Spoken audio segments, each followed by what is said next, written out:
Olá pessoal, sejam bem-vindos ao canal. Aqui quem fala é a Kai. A gente está seguindo para mais um dia de leitura do nosso plano de leitura da Bíblia. Hoje caminhamos para o 13º dia de leitura da Bíblia. Claro, a gente já tá no dia 17 de fevereiro, no caso hoje que eu tô gravando esse vídeo é dia 17 de fevereiro, mas ainda tô no dia 13 do plano de leitura. Eu continuei lendo aqui sozinha, mas tinha parado de postar os vídeos. E decidi estar retornando, postando os vídeos. Pra você que tá acompanhando essa saga, a gente já tá no livro de Gênesis. A gente ainda está no livro de Gênesis, mas já está no capítulo 42 e 43. No caso, hoje a gente vai ler 42 e 43. E faltam pouquíssimos capítulos pra gente terminar esse livro arrebatador. Um livro maravilhoso. E, gente, é magnífico a forma como o Senhor, Ele fala com a gente. É magnífico como a palavra do Senhor, ela é linda. Eu nunca tive o interesse, eu vou ser bem real, o interesse em aprofundar, em ler a Bíblia, assim, pegar e ler a Bíblia inteira. Eu vim fazer isso aos 21 anos, já tô com 21 anos, e durante toda essa minha trajetória cristã, só de fato vim fazer isso agora. E eu depois que eu comecei a ler, eu fiquei maravilhada. E muito triste, porque eu poderia ter lido a Bíblia outras vezes. E poderia ter repetido esse processo mais vezes, porque é maravilhoso. É uma palavra maravilhosa. Ela tem a resposta pra tudo. Exatamente pra tudo que a gente precisa. E a palavra do Senhor, ela é tão viva, gente. Meu Deus. Ela é muito viva e ela fala com a gente de uma forma maravilhosa. E a gente conhece mais o nosso Deus. E isso é maravilhoso. E eu espero que, se você ainda não foi impactado por isso, que você possa ser.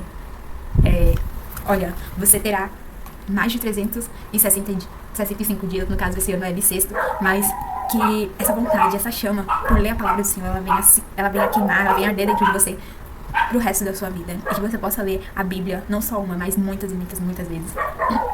E a cada vez que você lê a palavra do Senhor, ela possa falar de uma forma diferente com você. E você possa conhecer mais do seu Deus. E é isso que eu desejo pra todo mundo. Pra todo mundo experimentar. Pra todo mundo ler esse livro aqui. Eu recomendo a leitura desse livro pra todo mundo. Que livro maravilhoso. Que livro maravilhoso. Então é isso, gente. Vamos lá. Vamos ler a nossa Bíblia, né? Continuar o nosso plano de leitura. Eu tô aqui na versão Almeida Revista e Atualizada, mas também tem Almeida Revista e Corrigida. Eu vou pra NVI, que é uma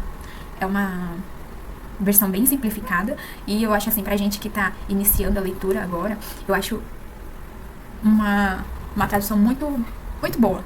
Eu acho uma versão muito boa pra você que tá iniciando a ler, sabe? Se você quer aprender, se você quer uma coisa simplificada pra você que tá começando agora, eu super indico a NVI. É tipo um bebezinho. Um bebezinho, você não pode já introduzir um alimento pesado pra ele. Você tem que iniciar com a papinha, você tem que ir iniciando com coisas que facilitam a mastigação, não a mastigação, mas ali, o processo de alimentação dele. E no mesmo caso é a Bíblia. Pra você que tá iniciando agora, é bom você encontrar uma versão com uma linguagem simplificada pra você poder entender. E depois que você vai ficando ali mais experiente, você vai mudando a versão, você vai introduzindo um livro, você vai introduzindo um livro de teologia. Então vamos lá, vamos iniciar Gênesis 42 ao 43. Primeiro vamos orar.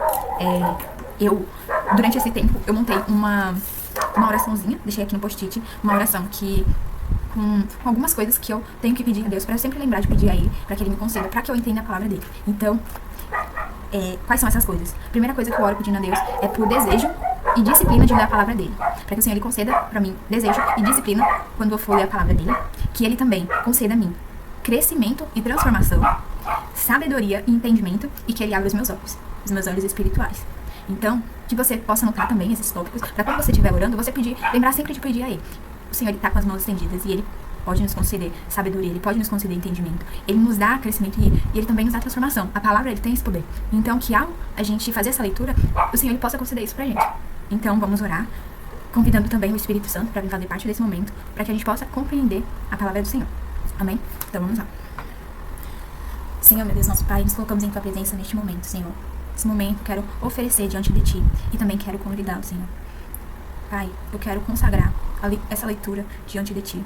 Quero convidar o Espírito Santo neste momento para também fazer parte, para vir me auxiliar. Senhor, eu te peço que me conceda a sabedoria. Eu te peço que o Senhor me conceda entendimento para que eu possa ler a Tua palavra e os meus olhos eles venham ser abertos. Me dá também, Senhor Deus, e também a todos que estão assistindo esse vídeo, entendimento, crescimento e transformação a partir da Tua palavra. Nos dê também, Senhor, disciplina para que a gente venha ser constante na leitura da Tua palavra e no aprendizado dela. Além de tudo, Senhor, nos fortaleça e nos ajude a aplicá-lo, Senhor, na nossa vida. Pai, eu quero te agradecer por tudo que o Senhor tem feito. Eu quero te agradecer, Senhor, pela oportunidade de poder ler a Tua palavra. Eu te agradeço por ter acesso, Senhor Deus, à leitura da Tua palavra. Eu te agradeço por ter acesso, Senhor, e por ter a oportunidade de poder te adorar livremente. Senhor, eu te agradeço por tudo, meu Pai. E assim eu te oro e te convido neste momento para vir fazer parte. Pai, nesse momento eu também me lembrei, Senhor, daquelas pessoas que estão em países que a Tua palavra ela não é permitida. Países em que as pessoas são perseguidas ao pregarem a Tua palavra. Senhor, eu te peço, meu Pai, tenha misericórdia daquela população, que tenha misericórdia, Senhor, das pessoas que estão sendo perseguidas. Pai, eu oro para que o Senhor envie missionários, que o Senhor envie pessoas que estejam dispostas, Senhor, a levar a Tua palavra para essas pessoas, mesmo que estejam sofrendo perseguição, meu Pai. Peço para que o Senhor os guarde, Senhor. Guarde também os missionários que estão nos campos, Senhor. Os campos fazendo a Tua obra, aqueles que estão levando a Tua palavra, Senhor. Conceda a eles sabedoria, Pai. Conceda paz também, Senhor. Abençoe a vida deles.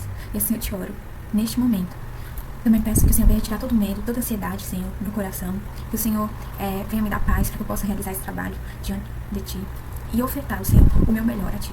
E assim eu te oro e te peço, certo da vitória, Senhor, e certo da paz, que excede todo entendimento. Em nome do Senhor Jesus. Amém. Amém. Então vamos ler Gênesis capítulo 42. Os irmãos de José vão ao Egito. Quando Jacó soube que no Egito haviam grãos, disse aos seus filhos: por que estão aí olhando uns para os outros? Disse ainda: ouvi dizer que há grãos no Egito. Desçam até lá e comprem grãos para nós, para que possamos continuar vivos e não morramos. Assim, 10 dos irmãos de José desceram ao Egito para comprar grãos. Jacó não deixou que Benjamim, irmão de José, fosse com eles, temendo que algum mal lhe acontecesse. Os filhos de Israel estavam entre os que também foram comprar grãos, por causa da fome na terra de Canaã. José era o governador daquela terra, e era ele que vendia grãos a todos os povos. Por isso, quando os irmãos de José chegaram, curvaram-se diante dele com o rosto em terra. José reconheceu seus irmãos logo que os viu, mas agiu como se não os conhecesse, e lhes falou asperamente: de onde vocês vêm? Eles responderam: da terra de Canaã, para comprar comida. José reconheceu seus irmãos, mas eles não o reconheceram. Lembrou-se então dos sonhos que tivera a respeito deles, e lhes disse: vocês são espias, vieram para ver onde a nossa terra está desprotegida. Eles responderam: não, meu senhor, os teus servos vieram comprar mantimento. Todos nós somos filhos do mesmo pai. Os teus servos são homens honestos, não espias. José, porém, insistiu: não, vocês vieram ver as áreas desprotegidas da terra. Eles disseram: os teus servos eram 12 irmãos, todos filhos do mesmo pai, na terra de Canaã. O caçula está agora na casa do nosso pai, e o outro já morreu. E José tornou a afirmar: é como lhes falei, vocês são espias, vocês serão postos à prova. Tão certo como vive o faraó, vocês não sairão daqui, enquanto o seu irmão caçula não vier para cá. Mandem algum de vocês buscar o seu irmão, enquanto os demais aguardam presos. Assim ficará provado se vocês estão dizendo a verdade. Se não forem, tão certo como vive o faraó, vocês são espias. José os deixou presos 3 dias. No terceiro dia, José lhes disse: eu tenho temor de Deus. Se querem salvar a própria vida, façam o seguinte: se vocês são homens honestos, deixem um dos seus irmãos aqui na prisão, enquanto os demais voltam, levando grãos para matar a fome das suas famílias. Trago-me, porém, o seu irmão caçula, para comprovar o que dizem, e vocês não tenham que morrer. Eles se prontificaram a fazer isso. Então disseram uns aos outros: certamente somos culpados pelo que fizemos ao nosso irmão. Vimos como ele estava angustiado, quando nos implorava por sua vida, mas não lhe demos ouvido. Por isso nos sobreveio esta angústia. Rubem respondeu: eu não lhes disse que não pecassem contra o menino, mas vocês não quiseram me ouvir. Agora temos que prestar contas do seu sangue. Eles, porém, não sabiam que José podia compreendê-los, pois eles lhe falavam por meio de um intérprete. Nisso, José retirou-se e começou a chorar, mas, logo depois, voltou e conversou de novo com eles. Então escolheu Simeão e mandou acorrentá-lo diante deles. Em seguida, José deu ordem para que enchessem de grãos as suas bagagens, devolvessem a prata de cada um deles, colocando-as nas bagagens, e lhes dessem provisões para a viagem. E assim foi feito. Eles puseram a carga de grãos sobre os jumentos e partiram. Em uma hospedaria, um deles abriu a bagagem para pegar forragem para o seu jumento, e viu a prata na boca da bagagem. Então disse aos seus irmãos: devolveram a minha prata, está aqui na minha bagagem. Tomados de pavor e temendo, disseram uns aos outros: que é isto que Deus fez conosco? Ao chegarem à casa de Jacó, seu pai, na terra de Canaã, relataram-lhe tudo o que lhe acontecera, dizendo: o homem que é o senhor daquela terra falou asperamente conosco e nos tratou como espias. Todavia, nós lhe asseguramos que somos homens honestos, não espias. Dissemos também que éramos 12 irmãos, filhos do mesmo pai, que um já havia morrido e que o caçula estava com o nosso pai em Canaã. Então o homem, que é senhor daquela terra, nos disse: vejamos se vocês são honestos. Um dos seus filhos ficará aqui comigo, e os outros poderão voltar e levar mantimentos para matar a fome das suas famílias. Tragam-me, porém, o seu irmão caçula, para que eu comprove que vocês não são espias, mas homens honestos. Então eu lhes devolverei o irmão e os autorizarei a fazer negócios nessa terra. Ao esvaziarem as bagagens, dentro da bagagem de cada um estava sua bolsa cheia de prata. Quando eles e o seu pai viram as bolsas cheias de prata, ficaram com medo. Jacó, seu pai, lhes disse: vocês vão me deixar sem filhos. Já fiquei sem José, agora sem Simeão, e ainda querem levar Benjamim? Tudo está contra mim. Então Rúben disse ao seu pai: podes matar os meus 2 filhos, se não trouxer Benjamim de volta. Deixe-o aos meus cuidados, e eu o trarei. O pai, porém, respondeu: o meu filho não descerá com vocês. O seu irmão está morto, e ele é o único que resta. Se algum mal lhe acontecer na viagem que estão por fazer, vocês farão estes meus cabelos brancos descer com tristeza à sepultura.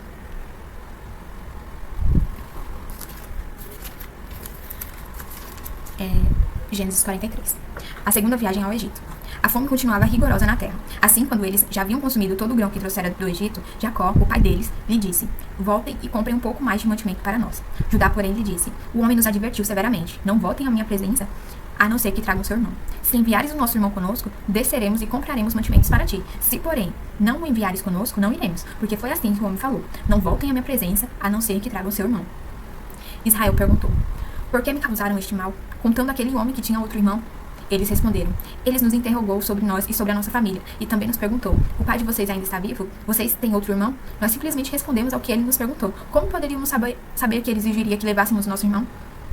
Então Judá disse a Israel, seu pai: envia o jovem comigo e partiremos imediatamente, a fim de que tu, nós e as nossas crianças sobrevivamos e não venhamos a morrer. Eu serei a garantia da segurança dele, que seja requerido das minhas mãos trazê-lo de volta. Se eu não o trouxer de volta e não o puser bem aqui na tua presença, serei culpado diante de ti pelo resto da minha vida. Se não tivéssemos demorado tanto, já teríamos ido e voltado 2 vezes. Então Israel, seu pai, lhe disse: se tem que ser assim, que seja. Coloquem alguns dos melhores produtos da nossa terra na bagagem e levem-nos como presente ao tal homem: um pouco de bálsamo, um pouco de mel, algumas especiarias e mirra, algumas nozes e pistache e amêndoas. Levem prata em dobro e devolvam a prata que foi colocada de volta na boca da bagagem de vocês. Talvez isso tenha acontecido por engano. Peguem também o seu irmão e voltem àquele homem. Que o Deus Todo-Poderoso lhes conceda misericórdia diante daquele homem, para que ele permita que o seu outro irmão e Benjamim voltem com vocês. Enquanto a mim, se eu ficar sem filhos ficarei. Então os homens pegaram o presente, a prata em dobro e Benjamim. Eles desceram ao Egito e se apresentaram a José. Quando José viu Benjamim com eles, disse ao administrador da sua casa: eita, me deu uma alergia. Leve estes homens à minha casa, mate um animal e prepare-o. Eles almoçarão comigo ao meio-dia. Ele fez o que lhe fora ordenado e levou-os à casa de José. Quando foram levados à casa de José, ficaram com medo e pensaram: trouxeram-nos aqui por causa da prata que foi devolvida às nossas bagagens na primeira vez. Ele quer atacar-nos, subjugar-nos, tornar-nos escravos e tomar de nós os nossos jumentos. Por isso, dirijam-se ao administrador da casa de José e lhe disseram à entrada da casa: ouça, meu senhor, a primeira vez que viemos aqui foi realmente para comprar mantimento. Mas no lugar em que paramos para pernoctar, abrimos as nossas bagagens e cada um de nós encontrou a prata que tinha trazido, na quantia exata. Por isso nós trouxemos de volta conosco, além de mais prata para comprar mantimento. Não sabemos quem pôs a prata na nossa bagagem. Fiquem em paz, o administrador disse. Não tenham medo. O seu Deus, o Deus do seu pai, foi quem lhes deu um tesouro nas suas bagagens, porque eu recebi a prata de vocês. Então o administrador levou Simeão até eles. Em seguida, levou-os à casa de José. Deu-lhes água para lavarem os pés e forragem para os seus jumentos. Eles então prepararam o presente para a chegada de José ao meio-dia, porque ficaram sabendo que comeriam ali. Quando José chegou, eles o presentearam com o que tinham trazido à casa e curvaram-se diante dele até o chão. Ele então perguntou como estava e disse em seguida: como vai o pai de vocês? O homem idoso de quem me falaram ainda está vivo? Eles responderam: o teu servo, o nosso pai, ainda vive e passa bem. Em seguida, curvando-se, prostraram-se diante dele. Olhando ao redor e vendo Benjamim, o seu irmão e filho de sua mãe, José perguntou: é este o irmão caçula de quem me falaram? Ele acrescentou: Deus lhe conceda graça, meu filho. Profundamente emocionado por causa do seu irmão, José apressou-se em sair à procura de um lugar para chorar. Entrando no seu quarto, chorou. Depois de lavar o rosto, saiu controlando-se. Disse: sirvam a comida. Serviram José em separado dos seus irmãos e também dos egípcios que comiam com ele, porque os egípcios não podiam comer com os hebreus. Pois isso era uma prática detestável para eles. Os seus irmãos foram colocados à mesa diante dele por ordem de idade, do mais velho ao mais jovem, e olhavam perplexos uns para os outros. Então foram servidos da comida da mesa de José, e a porção de Benjamim era 5 vezes maior do que a dos outros. Em sua companhia beberam à vontade. Amém. Chegamos aqui ao final do versículo 40, do capítulo 43. E o que a gente vê aqui nessa história? A gente vê que os irmãos de José, há uma grande fome no Egito e na região ali circunvizinha, e todo o povo, toda a população vai pegar mantimento no Egito, porque vocês lembram que José, ele se tornou administrador, o Senhor revelou ao faraó que haveriam 7 anos de fome, 7 anos de escassez, e nesses 7 anos de escassez, José, durante esses 14 anos, José, ele é colocado como administrador do Egito, e toda a população vai ao Egito pegar mantimentos, porque ali havia uma reserva de alimentos. Todo mundo vai pegar ali mantimento, e o que acontece? Os irmãos de José vão também para o Egito buscar comida.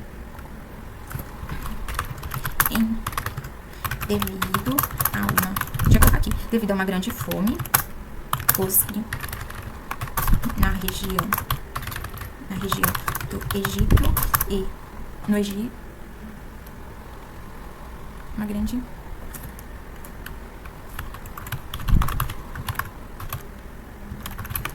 circunvizinha, devido a uma grande seca no Egito, região circunvizinha, os irmãos de José vão até o Egito em busca de alimento.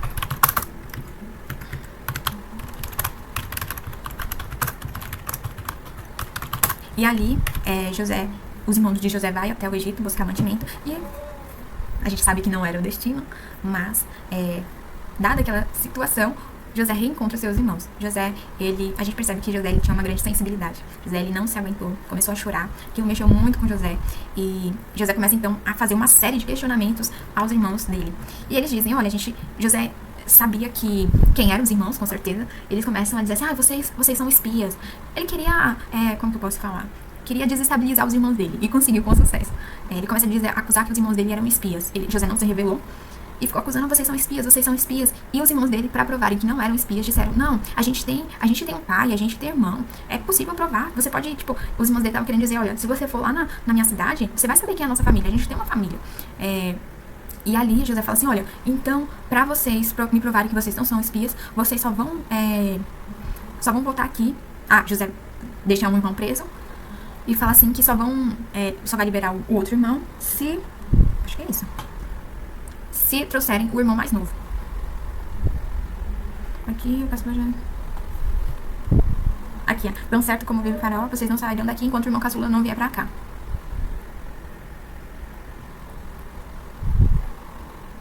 Aqui, se vocês são homens honestos, deixem um dos seus irmãos aqui na prisão, enquanto os demais voltam, levando grãos para matar a fome de suas famílias. Tragam, porém, o irmão caçula para comprovar o que dizem, e vocês não tenham que morrer. Eles se prontificaram a fazer isso. Então, olha, vê só, os irmãos, José pega só um irmão, fala assim, olha, esse daqui só vai sair daqui enquanto o caçula vier. E os irmãos dele tiveram misericórdia pelo outro irmão. E eles logo se prontificaram. Eles se prontificaram a fazer isso. Então, aqui mostra que eles se importaram em trazer em libertar o outro irmão. Eles não queriam que o outro irmão ficasse preso no Egito. Então, eles logo se prontificaram a trazer Benjamim à presença de José. E isso a gente percebe nesse momento que José também ele percebe que havia algo no coração dos irmãos dele, que os irmãos dele ainda, como que eu posso dizer? Que os irmãos dele, eles eram apegados, havia uma certa união entre eles, sabe? Porque com José isso não aconteceu, mas com o outro irmão aconteceu. E José queria saber até onde eles iriam por causa desse outro irmão. Vê só, que como José era esperto. E ali, eles voltaram pra terra. Cadê? Quantos irmãos?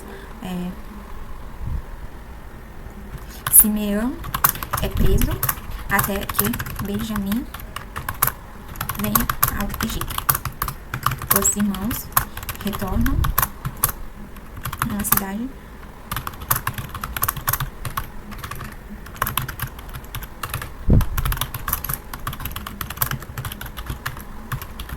e aí, o que acontece? Os irmãos de José voltam para a cidade deles e falam pro pai dele que Simeão tá preso e só vão poder libertar Simeão se levarem Benjamim. E ali Jacó ele entra num completo desespero, porque lembra que com Raquel Jacó teve só José e Benjamim. E José, até aquele momento, Jacó achava que ele estava morto. E ali ele falou assim, olha, eu não posso perder o meu outro filho, porque Raquel era a mulher que ele mais amava. Então imagina a dor que ele sentiria. Ele já tinha perdido Raquel, já tinha perdido José. Imagina se ele perdesse Benjamim também. E ele fala assim, não, vocês não vão levar Benjamim. E os irmãos dele não voltam para o Egito, passam ali um tempo, a gente não tem especificamente quanto, não tem a dimensão de quanto tempo que durou aquilo, quanto tempo que eles ficaram sem retornar ao Egito, mas eles precisavam. Depois que a comida acabou, eles aguentaram por muito tempo. Depois que a comida acabou, eles falaram assim, olha, ou a gente vai para o Egito e leva Benjamim para pegar mais comida, para que ninguém morre de fome aqui, ou então a gente vai morrer ou a gente vai ficar e vai morrer de fome. Porque não tinha comida, gente. Não tinha comida. Foi uma seca gigantesca. E a gente sabe também, vê só, que muita gente dependia deles. Ali a gente vê que os irmãos, eles começaram a formar suas famílias, a gente vê que as pessoas ali daquela tribo foi crescendo. Então muita gente dependia de alimentação. E eles precisaram então levar Benjamim. E eles levam Benjamim até José. E José, ele tem a questão ali que José, ele coloca o dinheiro na bolsa deles, nos sacos de grãos deles, e depois eles se dão conta. E esse é um dos pontos importantes pra gente pensar, que é a questão da honestidade. Eles poderiam ter embolsado aquele dinheiro, mas eles temeram muito, falaram assim, olha, esse dinheiro não nos pertence, houve algum engano, eles ficaram muito apreensivos porque encontraram aquele dinheiro, que deveria ser o seu pagamento justo para aquele alimento. Eles encontraram aquele dinheiro dentro dos sacos de grãos deles, e então, uma forma de recompensar, eles levam, além de levar aquela prata, eles levam mais algumas especiarias ao encontro de José. E ali eles encontram José, e José prepara um grande banquete para eles. E naquele momento, outro ponto aqui, gente, que me chamou a atenção nessa palavra, foi que quando eles se encontraram com José, todos eles se curvaram. E lembra que no começo, José, ele sonhou que os feixes de trigo, olha a revelação, e olha depois o cumprimento do sonho. Os feixes de trigo se encurvaram diante dele. E depois, num contexto de seca, vê só, passaram muitos anos num contexto de seca, os irmãos dele vai ao encontro dele buscar grãos, buscar alimento e se curvam diante dele. E isso é um dos pontos bem interessantes também pra gente pensar, pra gente meditar, que é a questão de sonhos. O quanto o Senhor, ele fala através de sonhos pra gente, o Senhor, ele pode dar também revelação. E sonhos, pra gente também ter um ponto interessante, pra gente não achar como bobeira, mas sim levar a sério os sonhos, que muitas vezes é uma revelação de um futuro, é a revelação de algo que pode acontecer. Então, passaram-se muitos anos, mas a gente vê que a palavra, ela se cumpriu. O Senhor mostrou para José, o Senhor mostrou ali em sonho para ele um futuro, algo que estava bem distante da realidade dele. E mais pra frente a gente vê aquilo acontecendo. Então, depois que eu li essa palavra, eu até comecei a anotar os sonhos que eu tenho. E fica até uma dica pra você não se esquecer. Se você encontrasse algo no seu sonho, você possa pedir ao Senhor para que Ele venha te dar interpretação. E que Ele venha falar com você também através de sonhos. Que Ele possa também te ajudar a entendê-los, ajudar a interpretar. Então, gente, é isso. Eu vou atualizar aqui o mapa mental mais pra frente, mas ele já tá disponibilizado aí no Canva. Você pode fazer uma cópia e ir fazendo, adicionando conforme você vai lendo. E é isso, que você possa meditar na palavra do Senhor. Eu vou me aprofundar mais em alguns pontos que eu achei interessante, essa questão do sonho dele, como que estava interligado com como que essa situação estava interligada com aquele sonho. Achei bem interessante. E também a questão da honestidade dos irmãos dele em levar pra ele novamente o dinheiro do que eles haviam comprado. E é isso, gente. Um beijo pra vocês e até o próximo vídeo. Tchau, tchau.